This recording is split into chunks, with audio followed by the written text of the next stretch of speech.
Hey. Okay. It's been really good to spend 2 days with you, learning so much and so many different perspectives. I want to start with a question. Although, Michaela, I think you said it too. Do you often find yourself frustrated at the slow pace of change? That could be something small that would make your daily life better. It could be a project that's been dragging and feels like it will never get delivered. It could even be your whole organization. Why can't it change and evolve and adapt? Does it feel familiar? Some nods. Yeah.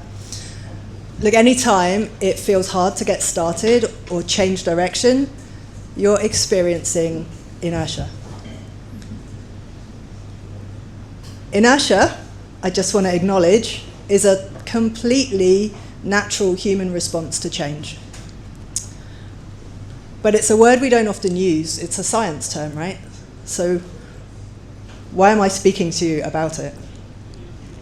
Whether you create code for a living, whether you are the CEO driving the strategy, even those of us who are change agents are really guilty often of inertia and getting stuck. So it's completely normal. But we don't have to accept that. And actually, if we do, we don't grow. And we don't get resilient organizations or resilience in our life. So we have to learn to see it and bust through it. Especially, we've heard so much in the last 2 days, the pace of change, right? It's accelerating. AI is making it go even faster. And that's making the human impact of our inertia even more visible. So, inertia, science term. Why am I talking about this? After 10 years or so of driving change, I was constantly amazed at how slow things are. How people would say, yeah, I love this, it's a really good idea. But in reality, they don't act. I was bemused by it. As I started doing my master's in org psychology, I decided to learn about it, study it a little bit more, because I was just fascinated about what keeps us stuck. And as I was doing that, I discovered the concept of organizational inertia. And that helped explain what I was seeing. And I felt compelled to kind of share those insights more widely to the people like me who are trying to help others change, because it really changed how I thought about it and gave me new tools to adapt and help move things forward, create momentum. So today I want to share those insights with you, some experiences, definitely the mistakes I made back then, and that help you spot that and maybe act differently too. And I'm going to share with you a takeaway, what I call the ACT approach, a kind of simple 3-step way for you to spot and then bust through that inertia. And I'm going to challenge you to start today before you leave the room. Okay? All right, let's try. So firstly, why me? You said I'm an organizational psychologist. That's actually recent. I graduated in 2023. As you can probably tell, that wasn't straight from high school. I spent 25 years before that in the corporate trenches, right, doing the work you're doing. I started in the UK as a software tester. I spent 20 years as a software tester working on massive global change projects and programs. And over that 20 years, I saw it just get harder and harder for people to deliver. Everything is getting more complex. And people are working harder, but they're getting less results. And it's really impacting people, right? Companies as well. No one's winning through this. So, about 10 years ago, I started moving into ways of working and change. I got fascinated with, there's got to be a better way of doing this. Like, why are we blindly following processes that don't make sense anymore? Why don't we challenge that?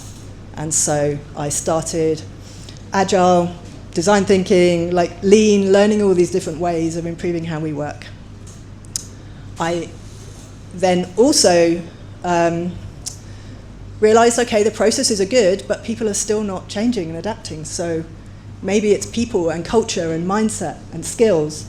And I went heavily into that kind of role. And I was in a major bank, and we created the group transformation office, and I specialized in the skills, culture, people aspect as well. As I was doing that, someone mentioned the term organizational psychology. I was like, oh, what's that? And when I studied it, I realized it's what I was doing. It's leadership, it's change, it's motivation, it's org design. It brings together all the aspects where people and work intersect. And so I started studying that. As I started doing that, I had a privilege of running a workshop, right? So I had moved under the global COO. He was pushing new ways of working. We had support at the top, which is amazing. We had a workshop with about 40 CEOs, COOs from around the globe gather together. And I had the chance to teach them about ways of working. We had them playing Lego, building zoos. It was all silly. But at the end of it, they loved it. They were like, yes, we need this way of working. Our teams need this. Excellent. As all good facilitators do, let's set out your actions. What are you going to go back to your country and do differently? And they said, well, for this to change, we need that process to change. We need that policy to change. This department needs to change. None of them had an action on there that was about themselves. So I'm like, these are the CEOs. If they don't think they can change anything, what hope do the rest of us have? Right? So this is what fascinated me, and I decided to study it for my dissertation. Like, what causes that behavior? And that's when I discovered organizational inertia. The findings from that I will share with you today, and helped me decide that I felt compelled. I had to go and help people learn this. So I've started my own company and trying to educate leaders on the importance of thinking about the way that we get work done and the impact that that has on their organization. So, before I talk about how we unblock inertia, I don't want to assume that we all know what I'm talking about. So we're going to go back to the basics. I want to take you back, way back, especially for some of us, to high school science. Do you remember Newton and his definition of inertia? Yeah. So I didn't, to be honest. I'd blanked it out, I think. But if you imagine now, this rock has been sat on this hill for many, many years, and it's not going anywhere. And Newton told us that it will stay there until something with a greater force is going to push it and move it and create momentum, right? And that's kind of my understanding of inertia. What I didn't realize is inertia can actually happen whilst you're moving as well. So this second definition of inertia is once that rock starts rolling down the hill, it's going to keep rolling until something of greater force stops it and changes its direction. So, okay, that's high school science. How does that relate to companies? So I'm going to give you two stories now of examples of organizational inertia that I experienced. One of them, I think yesterday we were talking about skills assessments. When you're driving change, people need new skills. So we created a skills assessment tool because we were driving Agile in a technology department that Jeremy was part of, and this is not a story about you, we created this skills tool and we went to the development managers and were telling them about it. And I explained the tool, showed it to this guy, and he said, yeah, I love it. It's clear, it's comprehensive, everything I expect to see in here is here. I'm not going to use it. I'm like, sorry, what? And he said, it's great, but I don't have time to do this with my team. They're working 12-hour days just trying to deliver what we're expected to do. I don't have time for this. inertia of a type. A second topic might be familiar to some of you as well. We were progressing well enough with the Agile transformation in the same technology team. But every year, when it came to the funding cycle, we got dragged kicking and screaming back to the waterfall way. The finance team demanding plans, exactly what are you going to do, what are you going to deliver next year, you won't get funding without it. Really painful. Right, that's an example of that rock was rolling. These were the finance processes, and us poor little technology team were like ants that got crushed by it every single year. We did change it, by the way. The good news, both of those, we did bust through. We did drive the change eventually. How? With a senior leader coming in with enough force to push or change the rock, right? And as a change agent, we love a senior leader who supports us because it's the quickest way to drive any change in your organization. But what if you don't have that leader? Or what if they leave? And actually, even so, with that leader, still plenty of people don't follow. They don't change, right? And as a change agent, honestly, I was judging those people that didn't change.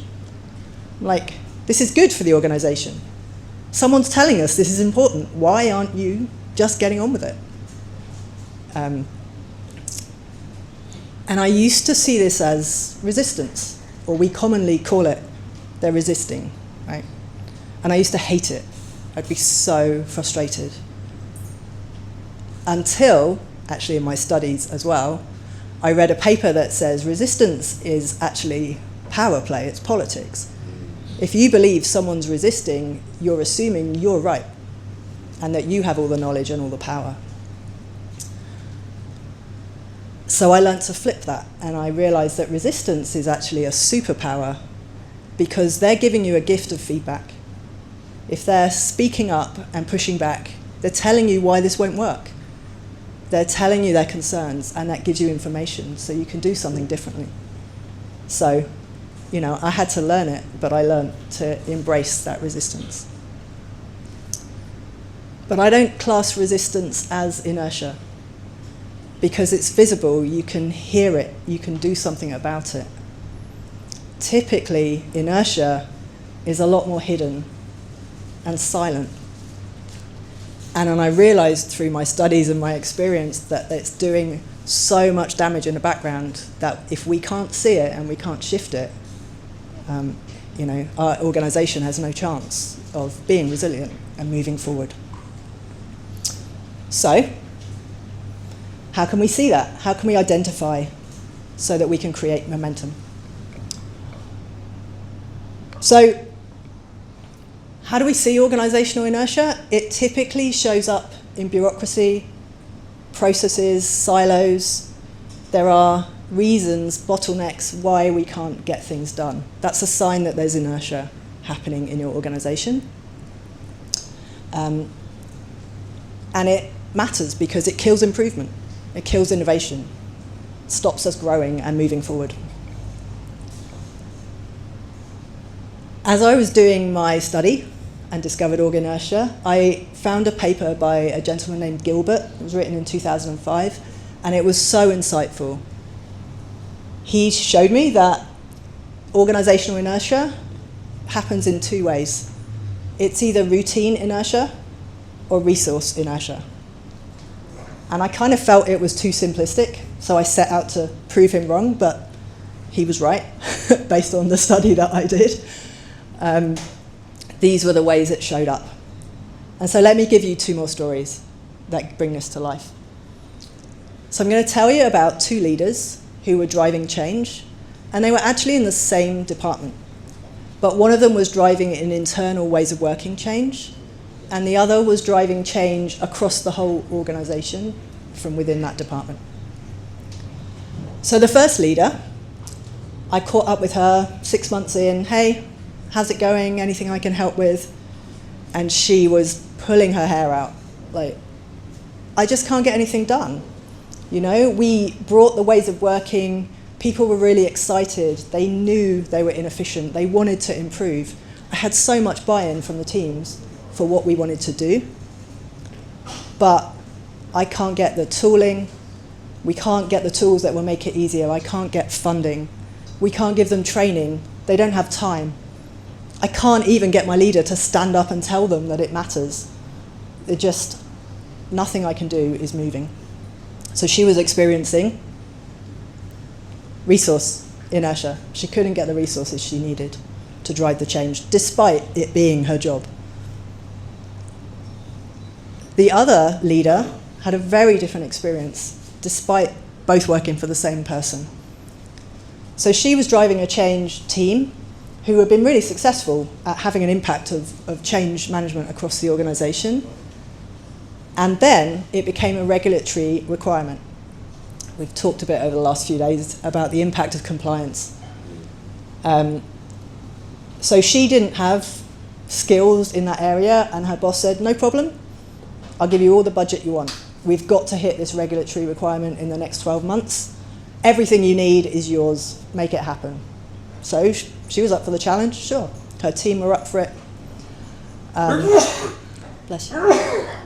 But what happened next was, because she suddenly was a regulatory compliance team, and this was a global organization, she had compliance teams from every single country contact her within a week, demanding when she was going to meet the regulatory requirement, right?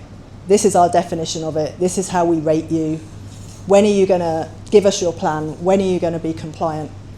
30 different teams asking for the same information in different ways, with different definitions and different risk ratings. And she said, I don't know, I need to hire my expert, can you help? We don't even know where we are. No, my job isn't to help you, my job is to make sure that you are compliant. Tell me when it's going to happen. This sounds horrible. This is true. This is really what happened to this team. So that's a classic case of routine inertia. Yeah?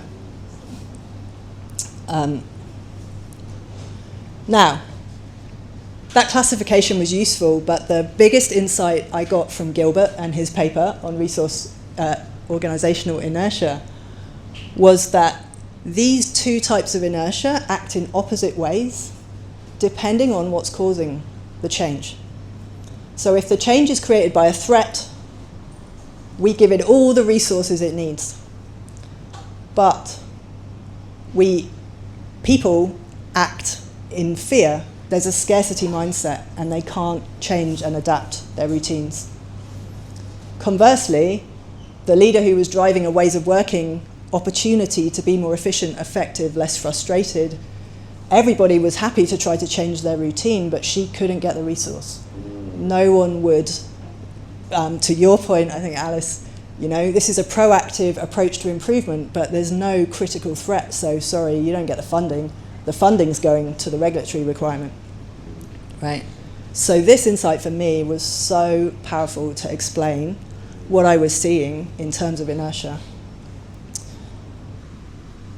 So I'm going to tell you a little bit more about the devastating impact on that regulatory change team shortly. But first, a reminder, this is organizational inertia. It's systemic, right? But only individuals can change it. The system can't change itself. People have to act. And there were people in those teams who could have acted, but chose not to. And so they were suffering personal inertia, which impacts us too. So we said organizational inertia shows up in processes and bottlenecks and frustration. Personal inertia is slightly different. There's always fear at the root cause of it. Yeah? And that can show up in different ways. You might hear, well, this is the process. There's no exceptions, just like that regulatory team. No, I'm here, this is my job, I just carry on doing my job. And what they're afraid of is maybe they can't see how to climb that hill. They can't see any different path than the one they're on because their fear is driving them to keep hitting the targets that they've been set, perhaps. You might also hear, just comfortable. I'm good, thank you. Okay, I can see that thing on the top of the hill, but I'm happy doing what I'm doing. I don't see the point or the value in changing. And maybe they're okay, It might not be for everyone. But if we're talking about business resilience and the ability to adapt and grow, then it's not okay. People can't just sit in comfort for themselves and not think about that collective responsibility to improve. But the worst one of all is what's the point? Nothing's going to change anyway. That's that. Well, maybe we call them cynics, but actually they're the people who are really suffering like this, suffering perhaps to the point of burnout, and they've tried maybe before to push the rock and couldn't do it or got crushed by it, or they've seen other people get crushed and they don't want to take that risk, right? It's real fear that keeps them stuck. So,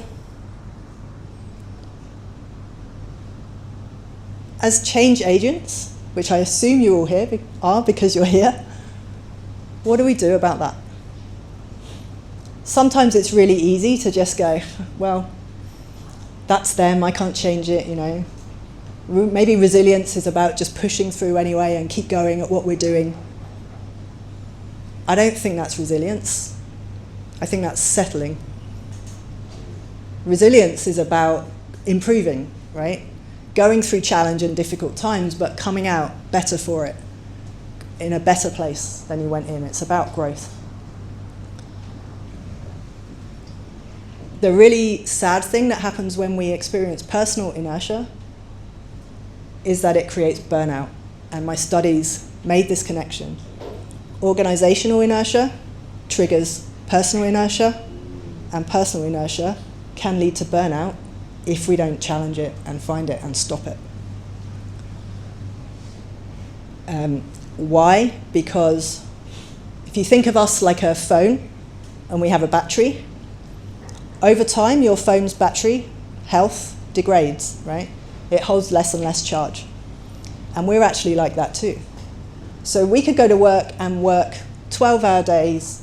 If we're achieving things, if we feel the effort that we put in is giving us value, and that's a positive sum, it actually improves the health of our battery. It restores us. So we might be tired, but through delivering value, we have a sense of achievement, a sense of growth, and that keeps us mentally healthy.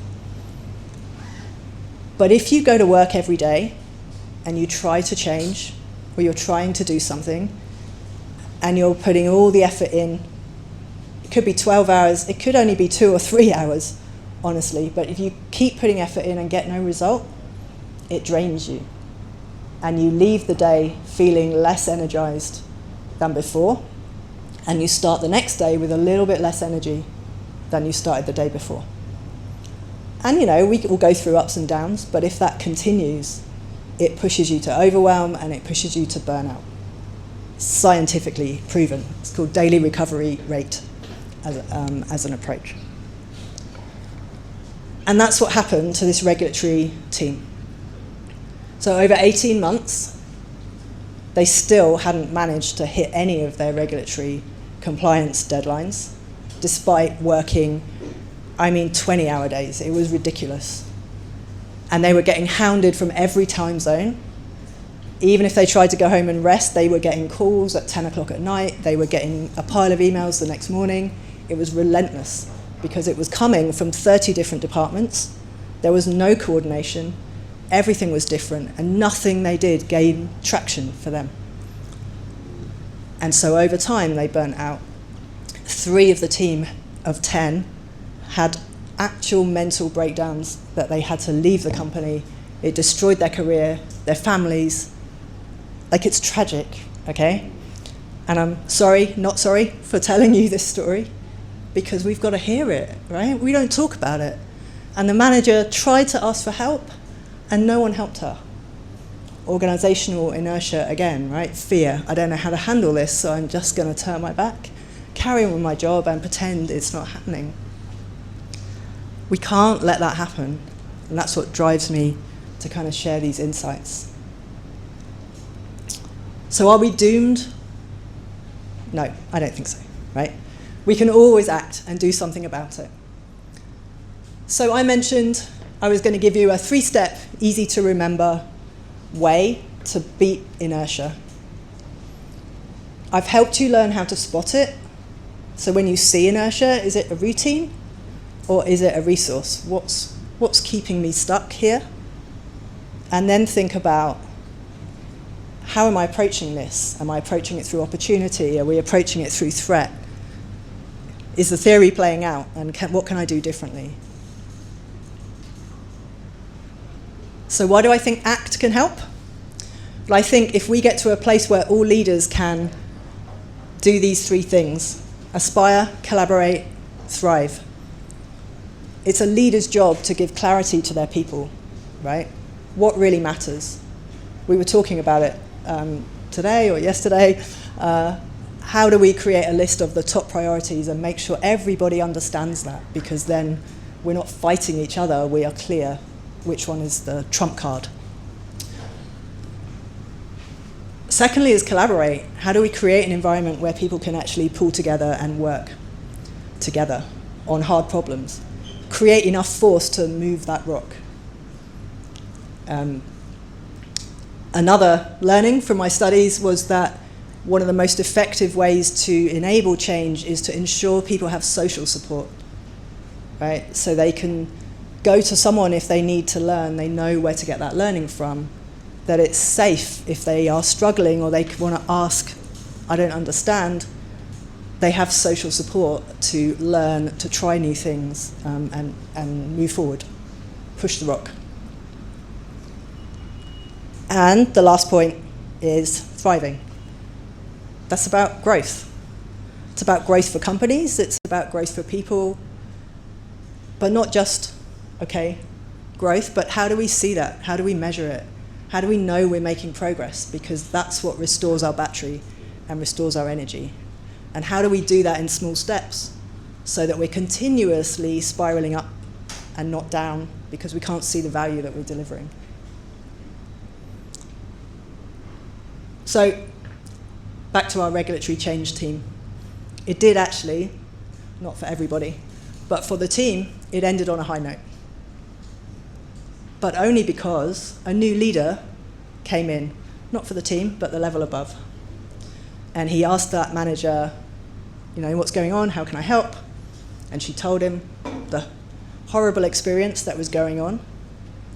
And within a week, he had got all of those teams into one room. He didn't even turn up in the room. He just made it happen and let that leader engage with them all, create understanding, empathy, priorities, an agreement to work together and move forward. And within a week after that, and then every week after that, they started hitting their deliverables because they were pulling together on it and clear what the priority was. How did he do that? He framed it as an opportunity. So if you think before it was a threat, and it got them all the resources they needed, but no one could adapt their routine, what he did was go to the other leaders and say, hey, we have an opportunity to fix this, we're in a bad state. But he didn't frame it as a threat, he framed it as an opportunity. Give me your best people, let's get them in the room, let's fix this. We've got an opportunity to move forward. And it worked. That simple switch took away 18 months, well, it didn't take away, but moved forward 18 months of pain and inertia and created the progress that they needed.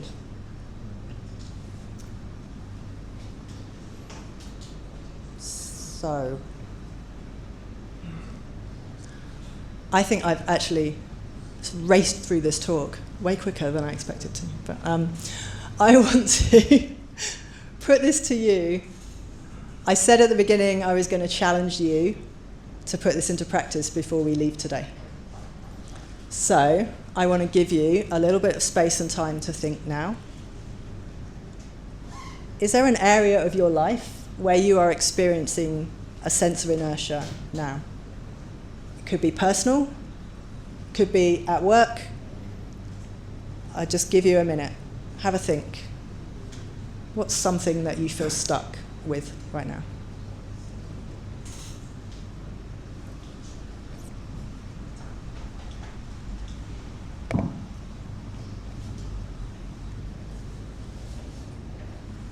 Okay. So hopefully you have something in mind. You don't have to share this with anyone else, by the way. It's just for you. Firstly, I want you to have a think now. Get clear on why this matters. And not just why it matters to you, but how is it safe? If you break through this, what would you get? What will be good about it? And how will you be safe if you do?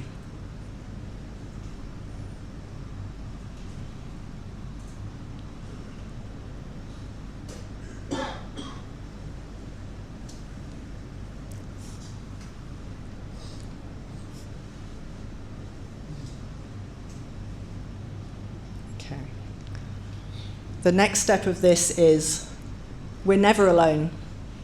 So who can you collaborate with?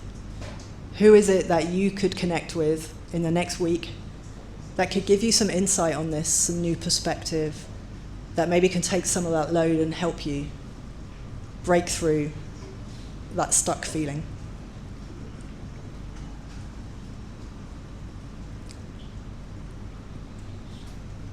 And then, what small step can you take? Like, how would you know? It's not just about taking action, but how would you see and recognize that that action has made a difference? That gives you a bit more charge in your battery to take the next step and the next step. Because those steps will compound into having the impact that you need.